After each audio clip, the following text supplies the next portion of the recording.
ಕೊರತೆ ಇಲ್ಲ ನಮಗೆ, ಅಥವಾ ನಮ್ಮ ಆಲೋಚನೆಗಳಿಗೆ ನಮ್ಮ ಕನಸುಗಳಿಗೆ ಕೊರತೆ ಇಲ್ಲ. ಆದರೆ ಕಾರ್ಯಾಂಗ ಅದಕ್ಕೆ ಎಷ್ಟರ ಮಟ್ಟಿಗೆ ಅದು ಪೂರಕವಾಗಿರುತ್ತೆ ಮತ್ತು ಅದನ್ನು ಸಜ್ಜುಗೊಳಿಸೋದಕ್ಕೆ ನೀವೇನು ಕ್ರಮ ಕೈಗೊಳ್ತೀರಿ? ನನ್ನ ಒಟ್ಟಾರೆ ಮಂತ್ರಿಯಾಗಿ ಕೆಲಸ ಮಾಡುವಾಗಲಿ ಮುಖ್ಯಮಂತ್ರಿಯಾಗಿ ಕೆಲಸ ಮಾಡುವಾಗಲಿ ನಾವು ಯಾವ ರೀತಿ ಇರ್ತೀವಿ ಆ ರೀತಿ ಕಾರ್ಯಾಂಗ ಕೆಲಸ ಮಾಡ್ತೀವಿ. ನಾವು ಚುರುಕಾಗಿ ಕೆಲಸ ಮಾಡಿದರೆ ಅವ್ರು ಚುರುಕಾಗಿ ಕೆಲಸ ಮಾಡ್ತಾರೆ, ನಾವು ಆಲಸ್ಯದಿಂದ ಮಾಡಿದರೆ ಆಲಸ್ಯದಿಂದ ಮಾಡ್ತಾರೆ. ನಾವು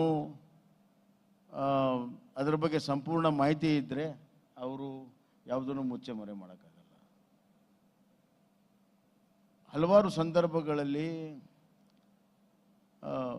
ನಮ್ಮ ವಿಚಾರ ಅವ್ರ ವಿಚಾರ ವ್ಯತ್ಯಾಸ ಇದ್ದಾಗಲೂ ಕೂಡ ಒಬ್ಬ ನಾಯಕನು ಅಥವಾ ಒಬ್ಬ ಮುಖ್ಯಸ್ಥ ಅವರನ್ನು ವಿಶ್ವಾಸಕ್ಕೆ ತೆಗೆದುಕೊಂಡು ಹೋಗುವಂಥ, ಅವರನ್ನು ಸಂಪೂರ್ಣವಾಗಿ ಕನ್ವಿನ್ಸ್ ಮಾಡುವಂಥ ಶಕ್ತಿ ಇರಬೇಕು. ಎರಡನೇದಾಗಿ ನಾವು ಶುದ್ಧವಾಗಿದ್ದಾಗ, ಆ ಮಾರಲ್ ರೈಟ್ ಇದ್ದಾಗ ಅವ್ರು ನಮ್ಮ ಮಾತು ಕೇಳ್ತಾರೆ. ನಾವೇ ಮಾರಲಿ ಡೌನ್ ಇದ್ದಾಗ ಅವ್ರ ಮಾತು ಕೇಳೋದಿಲ್ಲ. ಭಾಳ ಸ್ಪಷ್ಟವಾಗಿದೆ. ಅದಕ್ಕೆ ಅದು ಕನ್ನಡಿ ಇದ್ದಂಗೆ, ಕಾರ್ಯಾಂಗ ಒಂದು ಕನ್ನಡಿ ಇದ್ದಂಗೆ. ನಾವು ಯಾವ ರೀತಿ ಇರ್ತೇವೆ ಆ ರೀತಿ ಅವ್ರ ಪ್ರತಿಕ್ರಿಯೆ ಪ್ರತಿಬಿಂಬ ಸಿಗ್ತದೆ. ಅಂದರೆ ಬರೇ ಸ್ಟೇರಿಂಗ್ ಹಿಡ್ಕೊಂಡಿಲ್ಲ ನೀವು, ಮೆಕ್ಯಾನಿಕ್ಕು ಕೂಡ ಗೊತ್ತು ನಿಮ್ಗೆ. ಹೌದು, ಬರೇ ಸ್ಟೇರಿಂಗ್ ಹಿಡ್ಕೊಂಡಿಲ್ಲ. ಈಗ ನಾನು ಕೊನೆಯದಾಗಿ ಒಂದು ಪ್ರಶ್ನೆ ಕೇಳ್ತೀನಿ, ನೀವು ಥಟ್ ಅಂತ ಉತ್ತರ ಹೇಳಬೇಕು. ನೀವು ಮುಖ್ಯಮಂತ್ರಿ ಆದ ತಕ್ಷಣ, ಪ್ರಮಾಣ ವಚನ ಸ್ವೀಕಾರ ಮಾಡಿದ ತಕ್ಷಣ ರೈತ ವಿದ್ಯಾನಿಧಿಯನ್ನು ನೀವು ಘೋಷಣೆ ಮಾಡಿದ್ರಿ. ಕರ್ನಾಟಕದಲ್ಲಿ ಇತ್ತೀಚೆಗೆ ಒಂದು ಬೆಳವಣಿಗೆ ಶುರುವಾಗಿದೆ. ಕರ್ನಾಟಕದಲ್ಲಿ ರೈತರ ಮಕ್ಕಳಿಗೆ ಹೆಣ್ಣು ಕೊಡಲ್ಲ ಅನ್ನೋ ಕಾರಣಕ್ಕಾಗಿ ಪಾದಯಾತ್ರೆ ಹೋಗ್ತಾ ಇದ್ದಾರೆ. ಮತ್ತು ನಿನ್ನೆ ಒಬ್ಬರು ರೈತ ಮುಖಂಡರು ರೈತ ಮಕ್ಕಳನ್ನು ಮದುವೆ ಆದರೆ ಹೆಣ್ಮಕ್ಳಿಗೆ ನೀವು ಸರ್ಕಾರಿ ನೌಕರಿ ಕೊಡಬೇಕು ಅಂತೇಳಿ ಒಂದು ಒತ್ತಾಯ ಮಾಡಿದ್ದಾರೆ. ನೀವು ಮುಂದೆ ಬಂದರೆ ಏನು ಮಾಡ್ತೀರಿ? ನೋಡಿ, ಚೈನಾದಲ್ಲಿ ಒಂದು ಗಾದೆ ಇದೆ, ಯಾರಾದರೂ ಮೀನು ಕೇಳಿದರೆ ಮೀನು ಕೊಡಬೇಡಿ, ಅವನ್ನ ಮೀನುಗಾರರಾಗಿ ಮಾಡಿ. ರೈತರ ಮಕ್ಕಳಿಗೆ ಕೆಲಸ ಸಿಗುವಂಗೆ ಮಾಡುವಂಥದ್ದಕ್ಕೆ ವಿದ್ಯಾನಿಧಿ ಕೊಟ್ಟಿರುವಂಥದ್ದು, ಮತ್ತು ಹಲವಾರು ಕಾರ್ಯಕ್ರಮಗಳನ್ನು ರೂಪಿಸ್ತಾ ಇರುವಂಥದ್ದು. FPOಗಳನ್ನು ಮಾಡಿದ್ದೇವೆ, ರೈತರಿಂದನೇ ಕಂಪ್ನಿಗಳು ನಡೆಸುವಂಥದ್ದು. ರೈತರಿಗೆ ನಾನು ಆಗಲೇ ಹೇಳಿದೆ, ಭೂಮಿ ಎಷ್ಟಿದೆ ಅಷ್ಟೇ ಇದೆ. ಹೀಗಾಗಿ ಭಾಳಷ್ಟು ಜನ ಮಕ್ಕಳು ವಿದ್ಯಾವಂತರಾಗಿ ಬೇರೆ ಬೇರೆ ರಂಗದಲ್ಲಿ ಬಂದರೆ ಖಂಡಿತ ಅವನಿಗೆ ಹೆಣ್ಣು ಕೊಡ್ತಾರೆ, ಅವನಿಗೆ ಭಾಳಷ್ಟು ಗೌರವನೂ ಕೊಡ್ತಾರೆ, ಸಮಾಜದಲ್ಲಿ ಅವನಿಗೆ ಗೌರವ ಸಿಗ್ತದೆ. ನಾನು ರೈತರ ಮಕ್ಕಳಿಗೆ ಕೆಲಸ ಕೊಡುವಂಥ ಕೆಲಸವನ್ನು ಮಾಡ್ತೀನಿ. ಇದಕ್ಕೆ ಪರಿಹಾರ ಇಷ್ಟೇ, ರೈತರ ಮಕ್ಕಳಿಗೆ ಕೈಗೆ ಕೆಲಸ ಕೊಡುವಂಥ ಕೆಲಸವನ್ನು ಮಾಡ್ತೀನಿ. ಧನ್ಯವಾದಗಳು. Yes, thank you sir.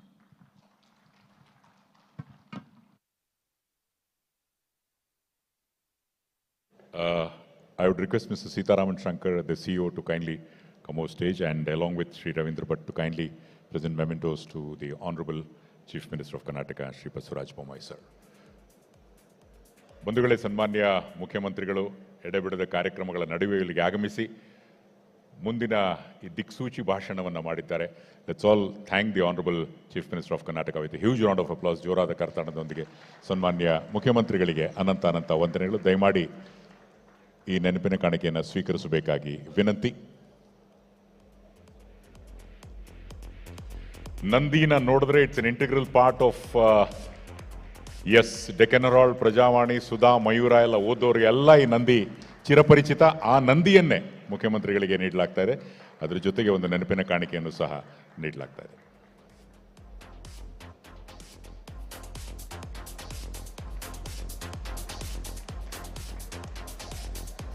Once again ಸನ್ಮಾನ್ಯ ಮುಖ್ಯಮಂತ್ರಿಗಳಿಗೆ ವಂದನೆಗಳು, ಧನ್ಯವಾದಗಳು. All of you kindly be in your seats as we are going to start the panel discussion in the next couple of minutes. So ದಯಮಾಡಿ ನಿಮ್ಮ ಸ್ಥಾನದಲ್ಲಿ ಏರಿ.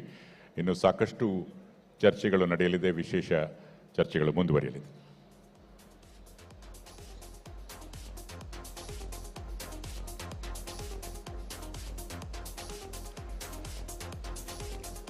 ಬಂಧುಗಳೇ, ಈಗ ನಿಮಗೆಲ್ಲ ಗೊತ್ತಿರೋ ಹಾಗೆ lot of subjects are going to be discussed. ವಿಶೇಷವಾಗಿ ಈಗ ಮುಂದಿನ ಪ್ಯಾನಲ್ ಡಿಸ್ಕಷನ್ ನಾವು ಮತ್ತೆ ಹಲವು ವಿಚಾರಗಳ ಕುರಿತು ವೇದಿಕೆ ಮೇಲೆ ಚರ್ಚೆ ನಡೆಯಲಿದೆ. ಈಗಾಗಲೇ panelist, esteem panelist are all here. In the next couple of minutes we are going to start the panel discussion.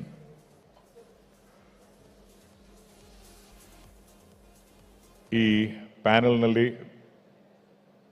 ಎಲ್ಲ ರೀತಿಯಾದಂತಹ ಹೆಜ್ಜೆಗಳನ್ನು ಯಾವ ರೀತಿ ನಾವು ತೆಗೆದುಕೋಬೇಕು, ಹಾಗೆಯೇ ಮುಂದಿನ ದಿನಗಳಲ್ಲಿ ವಿಶೇಷವಾಗಿ ಸ್ಕಿಲ್ಲಿಂಗ್ ಕರ್ನಾಟಕ ಟೆಕ್ ಫ್ಯೂಚರ್, ಅಂದರೆ ಮುಂದಿನ ದಿನಗಳಲ್ಲಿ ಯಾವ ರೀತಿ ಕರ್ನಾಟಕದ ಟೆಕ್ನಾಲಜಿಯನ್ನು ಸ್ಕಿಲ್ಫುಲ್ಲಾಗಿ ಮಾಡಿ ಕೌಶಲ್ಯಭರಿತ ಕರ್ನಾಟಕವನ್ನು ಮಾಡಿ ಪ್ರತಿಯೊಬ್ಬರೂ ಸಹ ಒಂದು ಶಕ್ತಿಯನ್ನು ಹೊಂದಿ through there skills they in addition to being employed, they can also provide employment and develop the entrepreneur skills of each and every citizen so that they'll be of immense help to the entire state. The Honorable Chief Minister is exchanging pleasantries with the dignitaries. Sabikara jote ಉಭಯ ಕುಶಲೋಪ್ರಿಯನ್ನ ಸನ್ಮಾನ್ಯ ಮುಖ್ಯಮಂತ್ರಿಗಳು ನಡೆಸ್ತಾ ಇದ್ದಾರೆ. ಮತ್ತೊಮ್ಮೆ ಸನ್ಮಾನ್ಯ ಮುಖ್ಯಮಂತ್ರಿಗಳಿಗೆ ಧನ್ಯವಾದಗಳು. And in the interest of time, we'll straight away start the panel discussion. I would first of all like to call upon Mr. Prashant Prakash, the chairman of the Karnataka Startup Vision Group, Mr. Madan Padki, Mr. Vinay Bidre, and also the moderator, Mr. Vijay Joshi, the business head of Prajavani. The Honorable Minister, Dr. C.N. Ashwath Narayan, is going to join in just a couple of minutes' time.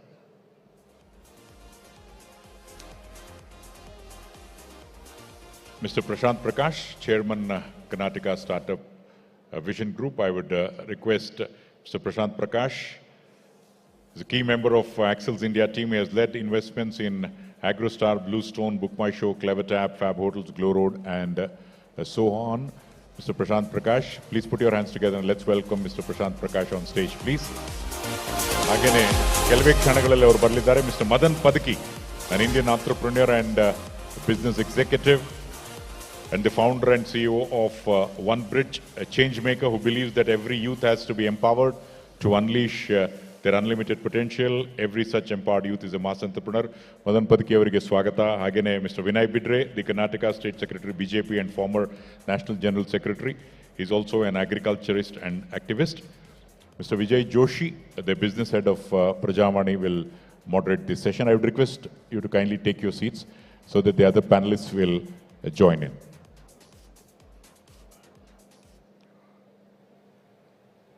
Bandhugale, lot of discussion did take place in every area of Karnataka, be it R&D, be it development, be it any area. The development will go on relentlessly, continuously, without a break. That's been the message given by the Honorable Chief Minister. Yeah, in the interest of time, I would request Mr. Vijay Joshi to kindly take us through. Vijay Joshi avare, business at Prajavani, yella nimde. Over to you. ಎಲ್ಲರಿಗೂ ನಮಸ್ಕಾರ. ಈ ಒಂದು ಕಾರ್ಯಕ್ರಮಕ್ಕೆ ಎಲ್ಲ ಸಹೃದಯರಿಗೂ ಹೃತ್ಪೂರ್ವಕವಾಗಿ ಮತ್ತೊಮ್ಮೆ ಸ್ವಾಗತ. ನಮ್ಮ ಜೊತೆಗೆ ಇರುವವರೆಲ್ಲರೂ ಇವತ್ತು ಆಯಾ ಕ್ಷೇತ್ರಗಳಲ್ಲಿ ವಿದ್ವಾಂಸರಾಗಿರುವವರು. ಸೊ ಒಂದು ವಿದ್ವತ್ಪೂರ್ಣವಾದಂತಹ ಗೋಷ್ಠಿಯನ್ನು ನಾವೆಲ್ಲ ನಿರೀಕ್ಷಿಸಬಹುದು. ನಾನು ಬಹಳ ಕುತೂಹಲಿಗನಾಗಿದ್ದೇನೆ. ಮದನ್ ಪದಕಿ ಅವರು, ವಿನಯ್ ಬಿದ್ರೆ ಅವರು ಹಾಗೂ ಪ್ರಶಾಂತ್ ಪ್ರಕಾಶ್ ಅವರು ತಮಗೆ ಎದುರಾಗುವ ಪ್ರಶ್ನೆಗಳಿಗೆ ಯಾವೆಲ್ಲ ಉತ್ತರ ಕೊಡ್ತಾರೆ, ನಮ್ಮನ್ನ ಯಾವ ರೀತಿಯಲ್ಲಿ ಹೆಚ್ಚು ಅರಿವು ಮೂಡಿಸ್ತಾರೆ ನಮ್ಮಲ್ಲಿ ಅನ್ನೋದ್ರ ಬಗ್ಗೆ ನಾನು ಹೆಚ್ಚು ಕುತೂಹಲಿಗನಾಗಿದ್ದೇನೆ. ಸರ್, ಮೊದಲ ಪ್ರಶ್ನೆ ಇರೋದು ಇಲ್ಲಿ ಪ್ರಶಾಂತ್ ಪ್ರಕಾಶ್ ಸರ್ಗೆ. ವಿಷನ್ ಗ್ರೂಪ್ನ ಮುಖ್ಯಸ್ಥರು ಅವರು ಕರ್ನಾಟಕ. ಹಲವು ನವೋದ್ಯಮಗಳಲ್ಲಿ ಹೂಡಿಕೆ ಮಾಡಿದವರು, ಹಲವು ನವೋದ್ಯಮಿಗಳಿಗೆ ಸ್ಫೂರ್ತಿಯಾಗಿ ಮಾತನಾಡುವಂಥವರು, ಹಲವು ನವೋದ್ಯಮಿಗಳಿಗೆ ಪ್ರೇರಣೆಯನ್ನು ಕೊಡುವವರು, ಮಾರ್ಗದರ್ಶನ ತೋರಿಸುವವರು. ಅವರಿಗೆ ಮೊದಲ ಪ್ರಶ್ನೆ ಏನಿದೆ ಅಂತಂದ್ರೆ, ಸರ್, ಉದ್ಯಮಶೀಲತೆ ಅನ್ನೋದು ತರಗತಿಯ ಶಿಕ್ಷಣದಿಂದಲೇ ಮಾತ್ರ ಬರುವಂಥದ್ದಲ್ಲ, ಅದು ಒಂದು ಸಂಸ್ಕೃತಿಯಾಗಿ, ಒಂದು ಕಲ್ಚರ್ ಆಗಿ ನಮ್ಮಲ್ಲಿ ಬೆಳಿಬೇಕು ಅನ್ನುವಂಥ ಒಂದು ಮಾತಿದೆ. ಇವತ್ತು ನಮ್ಮ ಕನ್ನಡ ನಾಡಿನ ಹುಡುಗರು ಹುಡುಗಿಯರಲ್ಲಿ, ಅದರಲ್ಲೂ ವಿಶೇಷವಾಗಿ ಟೆಕ್ ವಲಯದವರಲ್ಲಿ ಈ ಉದ್ಯಮಶೀಲತೆ ಎನ್ನುವ ಒಂದು ಸಂಸ್ಕೃತಿಯು ಎಷ್ಟರ ಮಟ್ಟಿಗೆ ಬೇರೆ ಬಿಟ್ಟಿದೆ? ನೀವು ಯಾವ ರೀತಿಯಲ್ಲಿ ಅದನ್ನು ಗುರುತಿಸಿದ್ದೀರಿ ಸರ್? ನಿಮ್ಮ ಬಳಿಗೆ ಹೂಡಿಕೆಗಿರ್ಬೋದು ಅಥವಾ ಮಾರ್ಗದರ್ಶನಕ್ಕಾಗಿರ್ಬೋದು, ಬೇರೆ ಯಾವ್ಯಾವುದೇ ಕಾರಣಕ್ಕಾಗಿರ್ಬೋದು, ನಿಮ್ಮ ಬಳಿಗೆ ಬರುವವರಲ್ಲಿ ಅದನ್ನು ಯಾವ ಮಟ್ಟದಲ್ಲಿ ನೀವು ಗುರುತಿಸಿದ್ದೀರಿ ಸರ್? ಮೊದಲ ಪ್ರಶ್ನೆ ನಿಮಗೆ. Thank you for having me here. So ಇದು Bangalore is been the technology hotspot. So ಇದು ಎಲ್ಲಿ ಕಲ್ಚರ್ ಎಲ್ಲಿ ಶುರುವಾಯ್ತು ಅಂದರೆ ಬೆಂಗಳೂರಲ್ಲೇ. ಯಾವಾಗ ಶುರುವಾಯಿತು? In the 1980s. So this entrepreneur culture is now almost 30 to 40 years old. So the reason it has become an integral part, nama culture integral part hekagide andre, because now it is not 1 decade, 2 decades, 3 decades we have seen this in our state. But what is new and what should happen now in this new decade is that it has to reach every part of, like the Chief Minister was saying, entrepreneurship should not be limited to Bangalore. We need to take entrepreneurship to every part of the state, and for that, two things are important. One, most of the entrepreneurship that has happened so far has come from the IITs and has come from the RECs. And most of those IITs and RECs are not in our state. Most of these are in other state. So 80 to 90% of the entrepreneurs, they are not from Karnataka. So how do you have more Kannadigas become entrepreneurs? Only if you take it to every college in this state. And for that, you need better institutes. And the whole idea of KIT, what Chief Minister was talking, Honorable Chief Minister was talking about, is to create these colleges where two things have to be there.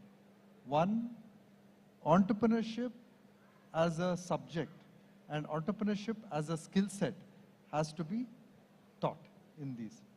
Second, there has to be infrastructure where students can experiment. There is a capability for them to leverage the environment to create entrepreneurship on campus. This entrepreneurship capability can start on campus. And number three, availability of grants and funds for good entrepreneurs, then to take their startup to the next level. So one is the culture has to be taken to the different parts of the state. Second, the capabilities within the college to support that entrepreneur has to be there. And third, the financial availability has to be there to be able to support that entrepreneur to go from idea to what we call as MVP, minimal viable product, then to proof of concept, POC, to the ultimate startup. So this entire value chain the entrepreneurship value chain there, we have to support that. So it is not just culture. Culture, if you have to take advantage of that culture for our state, we have to provide that infrastructure for Kannadigas to take advantage of that culture and beyond Bangalore, not just in Bangalore. That is what is important, and that is what we've been as a startup vision group and under the leadership of Mr. Ashwatthara and the minister. So we have created multiple, which we can talk about, multiple, infrastructure and funding and educational mindset capabilities that will help this culture now pervade to different parts of our state. Sir, ಈ ಒಂದು ಉತ್ತರಾದ ನಂತರ ನನಗೆ ಇನ್ನೊಂದು ಪ್ರಶ್ನೆ ಮದನ್ ಪದಕಿ ಅವರನ್ನ ಕೇಳಬೇಕು ಅಂತ ಅನಿಸ್ತಾ ಇದೆ. ನೀವು ನಿಮ್ಮ ಬರಹಗಳ ಮೂಲಕ, ಅದರಲ್ಲೂ ವಿಶೇಷವಾಗಿ ಕೋವಿಡ್ ಅಪ್ಪಳಿಸಿದ ನಂತರದಲ್ಲಿ ಬರೆದ ಕೆಲವು ವಿಶೇಷವಾದಂತಹ ಬರಹಗಳು, ಅಂಕಣ ಬರಹಗಳು, ಅದರಲ್ಲೂ ನಮ್ಮ ಪತ್ರಿಕೆ ಮೂಲಕನೇ ಹಲವು ಬರಹಗಳು ಬಂದಿವೆ. ಒಂಥರ ನಾನು ಸೋತೆ ಅಂತ ಅಂದುಕೊಂಡಂತಹ ಉದ್ಯಮಿಗಳನ್ನ ನೀವು ಹುರಿತುಂಬಿಸುವ ಕೆಲಸವನ್ನ ಮಾಡಿದ್ದೀರಿ. ಅವ್ರ ಪ್ರಶ್ನೆಗಳಿಗೆ ಉತ್ತರ ಕೊಟ್ಟಿದ್ದೀರಿ. ನೀವಿನ್ನೂ ಸೋತಿಲ್ಲ, ನಿಮಗೆ ದಾರಿಗಳಿವೆ, ಹಲವು ದಾರಿಗಳಿವೆ ಅನ್ನೋದನ್ನ ನೀವು ಹೇಳಿದ್ದೀರಿ ಸರ್. ಗ್ರಾಮಾಂತರ ಪ್ರದೇಶಗಳ ಹುಡುಗರಲ್ಲಿ ಕಂಡು ಬರುವಂತಹ ಒಂದು ಉದ್ಯಮಶೀಲತೆಗೂ ಹಾಗೂ ನಗರ ಪ್ರದೇಶಗಳ ಹುಡುಗಿಯರಲ್ಲಿ ಕಂಡು ಬರುವಂತಹ ಒಂದು ಉದ್ಯಮಶೀಲತೆಗೂ ಯಾವ ರೀತಿಯ ವ್ಯತ್ಯಾಸವನ್ನ ನೀವು ನಿಮ್ಮ ಇದರಲ್ಲಿ ಗುರುತಿಸಿದ್ದೀರಿ ಸರ್? ಅವರಲ್ಲಿ ಉದ್ಯಮಶೀಲತೆಯನ್ನು ಇನ್ನಷ್ಟು ಬೆಳೆಸೋದಕ್ಕೆ, ಈಗಿರುವುದು ಸಾಕಾಗೋದಿಲ್ಲ ಅನ್ನೋದಾದ್ರೆ ಇನ್ನಷ್ಟು ಬೆಳೆಸೋದಕ್ಕೆ ಯಾವ ರೀತಿಯ ಕಾರ್ಯಕ್ರಮಗಳನ್ನ ನಾವು ಹಾಕೊಳ್ಬಹುದು ಸರ್? ಅದು. Thank you, Joshi ಅವರೇ. This is a honor and a delight to be here. Thanks for organizing this and helping us to dream about the new Karnataka, ನವ ಕರ್ನಾಟಕದ ಬಗ್ಗೆ ಒಂದು ಯೋಚಿಸೋದಕ್ಕೆ ಒಂದು ಅವಕಾಶ ಮಾಡಿಕೊಟ್ಟಿದ್ದೀರಾ. ನಾವು ಒಂದು ಲಾಸ್ಟ್ 10 years ಇಂದ we working in about 7,000-8,000 villages in Karnataka. ಪ್ರತಿಯೊಂದು ಹಳ್ಳಿಗೆ ಹೋದಾಗ ನಾನು ಹಳ್ಳಿ ಹುಡುಗರು ಯುವಕರ ಹತ್ರ ಮಾತಾಡಿದಾಗ increasingly I'm not seeing any difference in the thought process between a youth in a rural area and in an urban area. On 4 counts I'm seeing similarities. One, the aspirations, right? ಎಲ್ಲ ಹುಡುಗರು ಹುಡುಗಿರು ಎಲ್ಲ we see the same Facebook messages, we see the same WhatsApp, same Twitter ಆಗಲಿ. So ನಾವು ಹಳ್ಳಿಗಳಿಗೆ ಹೋದಾಗ ಹೇ ನಿಮ್ಮ aspirations ಏನಿದೆ, ಏನು ಮಾಡಬೇಕು ನೀವು, ಏನು ಆಗಬೇಕು, and the same you ask in a Bangalore or Mysuru or Hubli, we are not finding so much of difference. It's converging, right? So ಒಂದು ರೀತಿಯಲ್ಲಿ ಮುಂಚೆ ನಾವು ಫಸ್ಟು ಬೆಂಗಳೂರಲ್ಲಿ ಮಾಡೋಣ, ಆಮೇಲೆ ಒಂದು ನಗರದಲ್ಲಿ ಮಾಡೋಣ, ಆಮೇಲೆ ಹಳ್ಳಿಗೆ ತೊಗೊಂಡೋಗೋಣ ಅನ್ನೋದು, that time is getting crunched. We have to do everything at the same time. Aspirations are the same. Secondly, in the work we do around talent development, I'm not seeing any difference in the talent that's available in the villages to the talent that's available in the cities. It is only that there is a difference of opportunity. ನಾವು ಹಳ್ಳಿ ಹುಡುಗರಿಗೂ ಹುಡುಗಿರು ಅದೇ opportunity ಕೊಟ್ಟರೆ we can see the same talent flowering in the same as in cities. ಮೂರನೇದಾಗಿ I argue that entrepreneurial spirit, ಆ resilience ಅನ್ನೋದು ನಾವು ಈ ಕೋವಿಡ್ ಟೈಮಲ್ಲಿ ಮಾತಾಡ್ತಿದ್ದಾಗ, is sometimes I feel is far higher in the villages than in the cities, because the villages have face more adversities. ಅವ್ರಿಗೆ ಭಾಳ ಕಷ್ಟಗಳಿರೋದ್ರಿಂದ ಅವರು the entrepreneurial spirit and the resilience increases. ಹೆಂಗಾರ ಮಾಡೋ ಒಂದು ಛಲ ಅದು ಜಾಸ್ತಿ ಕಾಣಿಸುತ್ತೆ ನನಗೆ. And lastly, largely due to the massive efforts of the ITBT growth, the vision groups, technology is becoming a great leveler, right? No longer is a technology that's available only in Bangalore, it will be only in Bangalore, it will be available anywhere else in the state at the same time. So ನೀವು 4 points ತಗೊಂಡ್ರೆ, aspirations, talent, technology and entrepreneurial spirit, we can construct a new rural.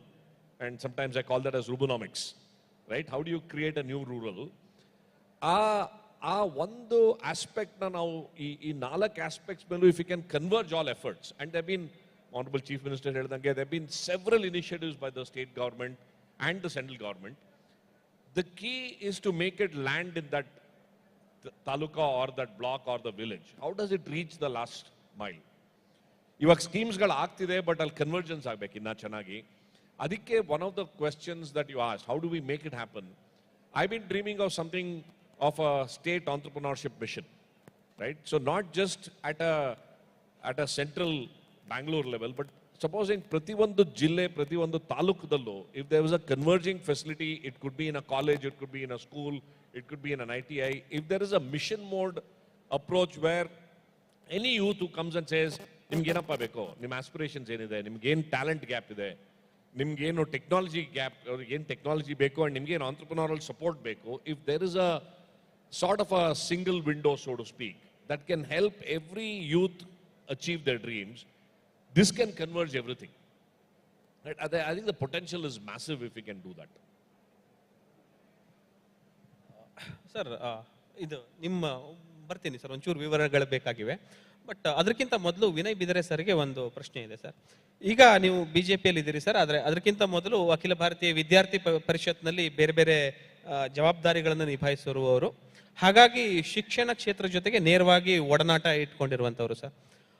ರಾಷ್ಟ್ರೀಯ ಶಿಕ್ಷಣ ನೀತಿಯನ್ನ ಅನುಷ್ಠಾನಕ್ಕೆ ತರುವುದರಲ್ಲಿ ನಮ್ಮ ರಾಜ್ಯ ಮುಂಚೂಣಿಯಲ್ಲಿ ಇರುವ ರಾಜ್ಯಗಳಲ್ಲಿ ನಮ್ಮದು ಒಂದು. ನಾವು ಅದನ್ನು ಹೆಮ್ಮೆಯಿಂದ ಬಹುಶಃ ಹೇಳ್ಕೊಳ್ಬೋದು ಅನ್ಸುತ್ತೆ.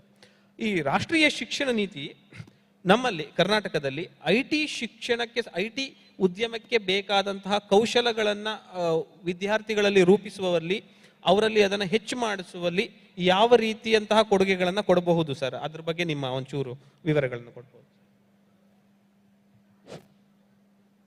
ಧನ್ಯವಾದಗಳು. ಈ ಕಾರ್ಯಕ್ರಮದಲ್ಲಿ ಭಾಗವಾಗಲಿಕ್ಕೆ ಅವಕಾಶ ಮಾಡಿಕೊಟ್ಟಂಥ ಪ್ರಜಾವಾಣಿ ಮತ್ತು ಡೆಕ್ಕನಾಳಿ ತಂಡಕ್ಕೆ.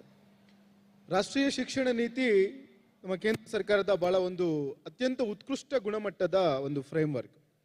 ಇವತ್ತು ಕರ್ನಾಟಕ ರಾಜ್ಯ ಅದನ್ನು ಮೊದಲಿಗನಾಗಿ ಇಂಪ್ಲಿಮೆಂಟ್ ಮಾಡ್ಲಿಕ್ಕೆ ಕೊಟ್ಟಿರ್ತಕ್ಕಂಥದ್ದು ಬಹಳ ಖುಷಿಯ ಸಂಗತಿ.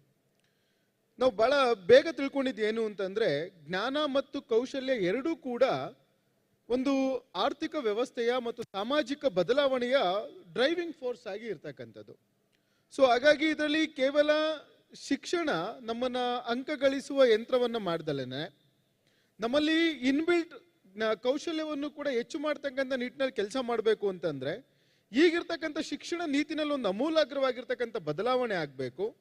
ಒಂದು ಕಾಂಪ್ರಹೆನ್ಸಿವ್ ವಿಷನ್ ಅನ್ನ ಇಟ್ಕೊಂಡು, ಸಮಗ್ರ ಅಭಿವೃದ್ಧಿಯ ದೃಷ್ಟಿಕೋನವನ್ನ ಇಟ್ಕೊಂಡು ನಮ್ಮ ಒಬ್ಬ ವಿಕಾಸಕ್ಕೆ ಬೇಕಾಗಿರ್ತಕ್ಕಂಥ ಒಂದು ಶಿಕ್ಷಣ ಬೇಕು ಅಂತ ಯೋಚನೆ ಮಾಡಿದಾಗ NEP ರೂಪುಗೊಳ್ತು. ಒಂದು ಬಾಟಮ್ ಅಪ್ ಸಿಸ್ಟಮ್ ಅಲ್ಲಿ ಸಜೆಷನ್ಸ್ಗಳನ್ನ ತಗೊಂಡು NEP ರೂಪುಗೊಂಡಿರ್ತಕ್ಕಂಥ ಕಾರಣಕ್ಕೋಸ್ಕರ ಇವತ್ತು ಕರ್ನಾಟಕದಲ್ಲಿ ತುಂಬಾ ಒಳ್ಳೊಳ್ಳೆ engineering college, when compare to other states ನಮ್ಮಲ್ಲಿ ಬಹಳ ಒಳ್ಳೊಳ್ಳೆ ಇಂಜಿನಿಯರಿಂಗ್ ಕಾಲೇಜ್ ಇದೆ. ಮತ್ತು ಬೇರೆ ರಾಜ್ಯಗಳಲ್ಲಿ ಯಾವುದೋ 1 ಅಥವಾ 2 ಸಿಟಿನಲ್ಲಿ ಇಂಜಿನಿಯರಿಂಗ್ ಕಾಲೇಜುಗಳು ತುಂಬಾ ಚೆನ್ನಾಗಿರೋದು ಸಿಕ್ಕಿದ್ರೆ, ಕರ್ನಾಟಕದಲ್ಲಿ ಬಹುತೇಕ ಎಲ್ಲ ಭಾಗಗಳಲ್ಲೂ ಕೂಡ ತುಂಬಾ ಒಳ್ಳೊಳ್ಳೆ ಇಂಜಿನಿಯರಿಂಗ್ ಕಾಲೇಜಸ್ ಇದೆ. ನೀವು ಬ್ಯಾಂಗ್ಳೂರ್ ಇರ್ಬೋದು, ತುಮಕೂರು ಇರ್ಬೋದು, ಹುಬ್ಳಿ ಧಾರವಾಡ ಹೋದ್ರೆ ಸಿಗ್ಬೋದು, ಬೆಳಗಾವಿಲಿ ಇರ್ಬೋದು, ಕೋಸ್ಟಲ್ ಬೆಲ್ಟ್ ಅಲ್ಲಿ ಇರ್ಬೋದು. ಸೊ ಎಲ್ಲ ಕಡೆಗಳಲ್ಲೂ ಕೂಡ ಬಹಳ ಒಳ್ಳೆ ಇಂಜಿನಿಯರಿಂಗ್ ಕಾಲೇಜಸ್ಗಳಿದೆ. ಸೊ ಬಹಳ ಮೊದಲನೇದಾಗಿ ನಾವು ಯೋಚನೆ ಮಾಡಿದ್ದೇನು ಅಂತಂದ್ರೆ, ಇವತ್ತಿನ ಯುವಕ, ಕಾಲೇಜ್ ಗೋಯಿಂಗ್ ಒಬ್ಬ ವಿದ್ಯಾರ್ಥಿ, ಅವನು ಜಾಬ್ ಸೀಕರ್ಸ್ ಆಗಬಾರ್ದು, ಜಾಬ್ ಜನರೇಟರ್ ಆಗಿ ಹೊರಹೊಮ್ಮಬೇಕು ಅಂತಕ್ಕಂಥ ಒಂದು ಯೋಚನೆಯನ್ನು ಇಟ್ಕೊಂಡು ಈ ಒಂದು NEPಯನ್ನ ಫ್ರೇಮ್ ಮಾಡಿದಂಥ ಸಂದರ್ಭದಲ್ಲಿ ಕರ್ನಾಟಕ ಇವತ್ತು ಇಂಪ್ಲಿಮೆಂಟ್ ಮಾಡ್ಲಿಕ್ಕೆ ಕೊಟ್ಟಿದೆ. ಇವತ್ತು ಸಿಲಿಕಾನ್ ವ್ಯಾಲಿ ಅಂತ ಕರೆಸ್ಕೊಳ್ತಕ್ಕಂಥ ಬೆಂಗಳೂರು, ವಿಶೇಷವಾಗಿ ನಮ್ಮ ಸರ್ಕಾರ ಇಡೀ ಕರ್ನಾಟಕದಲ್ಲಿ ಇದು ಬಿಯಾಂಡ್ ಬೆಂಗಳೂರು ಅಂತಕ್ಕಂಥ ಮಾತನ್ನು ಹೇಳಿದ್ರು. ಅದನ್ನ ಒಂದು ಮಂತ್ರವಾಗಿ ತಗೊಂಡಿದೀವಿ ಅಂತಂದ್ರೂ ತಪ್ಪಾಗ್ಲಿಕ್ಕಿಲ್ಲ. ಅದಕ್ಕೆ ಬಹಳ ದೊಡ್ಡ ಕೊಡುಗೆಯನ್ನ ಇವತ್ತು ನಮ್ಮ ಟಾಸ್ಕ್ ಫೋರ್ಸ್ ನ ಬೇರೆ ಬೇರೆ ಲೀಡರ್ಸ್ಗಳು ಕೊಟ್ಟಿದ್ದಾರೆ. ಈ ಬಿಯಾಂಡ್ ಬೆಂಗಳೂರು ಕಾನ್ಸೆಪ್ಟ್ ನಲ್ಲಿ ಇವತ್ತು NEPಯನ್ನು ಇಂಪ್ಲಿಮೆಂಟ್ ಮಾಡ್ತಾ ನಮ್ಮಲ್ಲಿರ್ತಕ್ಕಂಥ ಏನು ಬಹಳ ಒಳ್ಳೊಳ್ಳೆ ಇನ್ಸ್ಟಿಟ್ಯೂಷನ್ಸ್ಗಳಿದೆ, ಆ ಇನ್ಸ್ಟಿಟ್ಯೂಷನ್ ಅಲ್ಲಿ ಸ್ಕಿಲ್ಗೆ ಹೆಚ್ಚು ಪ್ರಾಮುಖ್ಯತೆಯನ್ನು ಕೊಡೋ ಮುಖಾಂತರವಾಗಿ ಖಂಡಿತವಾಗ್ಲೂ ಕೂಡ ಇವತ್ತಿನ ಅವೈಲಬಲ್ ರಿಸೋರ್ಸ್ ನಲ್ಲಿ, ಅವೈಲಬಲ್ ಈ NEPಯ ಆಕ್ಟಿವಿಟಿನಲ್ಲಿ ನಾವು ಖಂಡಿತವಾಗ್ಲೂ ಬಹಳ ಒಂದು ಒಳ್ಳೆಯ ಉದ್ಯಮಶೀಲತೆಯನ್ನ IT-BT ಸೆಕ್ಟರ್ ಬೇಕಾಗಿರೋದಿರ್ಬೋದು, ಹಾಸ್ಪಿಟಾಲಿಟಿ ಸೆಕ್ಟರ್ ಬೇಕಾಗಿರ್ಬೋದು, ಯಾವುದೇ ಸೆಕ್ಟರ್ ಬೇಕಾಗಿರ್ತಕ್ಕಂಥ ಒಂದು ಕೆಲಸವನ್ನ ಮಾಡ್ಲಿಕ್ಕೆ ಸಾಧ್ಯ ಆಗುತ್ತೆ. ಸರ್, ಒಂದು ಪೂರಕವಾಗಿ ಇವರಿಗೆ ಒಂದು ಪ್ರಶ್ನೆ ಇದರಲ್ಲಿದೆ. ಕನ್ನಡ ನಾಡು ಒಂದು ಐಕಾನ್ಗಳಾದಂತಹ ಉದ್ಯಮಿಗಳನ್ನ ಕೊಟ್ಟಿದೆ, ಹಾಗೆಯೇ ಕನ್ನಡಿಗರಲ್ಲಿ ಉದ್ಯಮಶೀಲತೆ ಕಡಿಮೆ ಇದೆ ಎನ್ನುವ ವಾದ ಕೂಡ ಇದೆ. ಅದ್ರ ಬಗ್ಗೆ ಚರ್ಚೆಗಳಿದು, ಚರ್ಚೆ ಮಾಡ್ಬೋದು, ಇಲ್ಲ ಅಂತಲ್ಲ. ಆದರೆ ಈ NEP ನಿಮ್ಮ ಪ್ರಕಾರವಾಗಿ IT-BT ಸಂಬಂಧಿಸಿದದ್ದು ಸೇರಿದಂತೆ ಹೆಚ್ಚಿನ ಕೌಶಲಗಳನ್ನ ಅವರಿಗೆ ಕಲಿಸಿ ಉದ್ಯಮಶೀಲತೆಯನ್ನ ಕಟ್ಟಲಿಕ್ಕೆ ಇನ್ನೊಂದಷ್ಟು ನೇರವಾಗಿ ಸಹಾಯ ಆಗತ್ತೆ ಅಂತ ಹೇಳ್ತಾ ಇದ್ದೀರಾ ಸರ್? ಇವಾಗಲೂ ಸಹಾಯ ಆಗುತ್ತೆ. ಇದ್ರಲ್ಲೇನೋ ಕೇವಲ IT-BT ಒಂದೇ ಸೆಕ್ಟರ್ ಅಲ್ಲ, ಎಲ್ಲ ಸೆಕ್ಟರ್ಗಳಿಗೂ ಬೇಕಾಗಿರ್ತಕ್ಕಂಥ, ನಾನು ಹೇಳಿದೆ, ಒಂದು ಕಾಂಪ್ರಹೆನ್ಸಿವ್ ಡೆವಲಪ್ಮೆಂಟ್, ಒಬ್ಬ ವ್ಯಕ್ತಿಯ ಸಮಗ್ರ ಅಭಿವೃದ್ಧಿಗೆ ಪೂರಕವಾಗಿರ್ತಕ್ಕಂಥ ಶಿಕ್ಷಣ. ಅದರಲ್ಲಿ ಸಹಜವಾಗಿ IT-BTನೂ ಕೂಡ ಬರುತ್ತೆ. ಸೊ ಹಾಗಾಗಿ IT-BTಗೆ ಪೂರಕವಾಗಿರ್ತಕ್ಕಂಥ ಶಿಕ್ಷಣ, ನಾನು ಆಗ್ಲೇ ಹೇಳಿದೆ, ಇದರಲ್ಲಿ ಬರೀ ಜ್ಞಾನ ಆಧಾರಿತ, ಅಂಕಪಟ್ಟಿ ಆಧಾರಿತವಾಗಿರ್ತಕ್ಕಂಥ ಶಿಕ್ಷಣ ಅಲ್ಲ, ಸ್ಕಿಲ್ ಮೇಜರ್ ಆಗಿ ಇವತ್ತು ನಮ್ಮ NEPನಲ್ಲಿ ಸೇರ್ಕೊಂಡಿರೋ ಕಾರಣಕ್ಕೋಸ್ಕರ ಇವತ್ತು ಸ್ಕಿಲ್ಲಿನ ಶಾರ್ಟೇಜ್ ಇವತ್ತು ಬಹಳ ದೊಡ್ಡ ಮಟ್ಟದಲ್ಲಿ ನಮಗೆ ಕಾಣಿಸ್ತಾ ಇರ್ತಕ್ಕಂಥ. IT-BT ಸೆಕ್ಟರ್ಗೆ ಹೋಗ್ಬೋದು, ಬೇರೆ ಯಾವುದಕ್ಕೂ ಇರ್ಬೋದು. ಒಂದು ಸ್ಟ್ಯಾಟಿಸ್ಟಿಕ್ಸ್ ಅನ್ನ ತೆಗೆದು ನೋಡಿದ್ರೆ 4 ಜನ ಸ್ಕಿಲ್ಡ್ ಯೂತ್ಸ್ ನಮ್ಮ ಹತ್ರ ಸಿಗ್ತಾರೆ, ಗ್ರಾಜುಯೇಟ್ ಸಿಗ್ತಾರೆ ಅಂತಂದ್ರೆ ಅವರಲ್ಲಿ ಒಬ್ಬನ ಸ್ಕಿಲ್, ಅವನ ಹತ್ರ ಇರ್ತಕ್ಕಂಥ ಸ್ಕಿಲ್ಗೂ ಮತ್ತು ಅವನಿಗೆ ಬೇಕಾಗಿರ್ತಕ್ಕಂಥ, ಅಂದ್ರೆ ಫೀಲ್ಡ್ ಅಲ್ಲಿ ಅವನು ಯಾವ ಸ್ಕಿಲ್ಗೆ ನೀಡಿದೆ ಆ ಸ್ಕಿಲ್ಗೂ ಮ್ಯಾಚ್ ಆಗ್ತಿಲ್ಲ, ಮಿಸ್ ಮ್ಯಾಚ್ ಆಗ್ತಾ ಇದೆ. ಆದ್ರೆ ಅದನ್ನ ಸರಿ ಮಾಡ್ತಕ್ಕಂಥ ಕೆಲಸವನ್ನ ಇವತ್ತು ನಮ್ಮ NEP ಮಾಡ್ತಾ ಇದೆ. ಸೊ ಹಾಗಾಗಿ ಖಂಡಿತವಾಗ್ಲೂ ಇದರಲ್ಲಿ ಬಹಳ ಒಳ್ಳೊಳ್ಳೆ ಅವಕಾಶಗಳಿದೆ. And yeah, two other skills were very important skills. Idu our education system ontara unidimensional education system agittu. If you're a mechanical engineer, you don't understand anything other than mechanical. But today mechanical engineering is no longer only mechanical engineering. If you look at EV, now electric vehicles anta en heltive, on the mechanical engineering car there is as much of computer technology in a EV car as is there in any other machine, right? So a cross-disciplinary, multidisciplinary area is what is really the game changer in NEP, and that's what they've implemented. So the education department has really, and we were the first state to implement NEP, and it is a very challenging thing because this cross-disciplinary ಏನಿದೆ ಎಲ್ಲ ನಮ್ಮ departments and the universities has built as silos. So when you want to now have them take these skills which are not only one place, and today if you see what the industry requires, they require problem solving. They require the capability for the student to think out of the box, be able to be design capable and cross-disciplinary.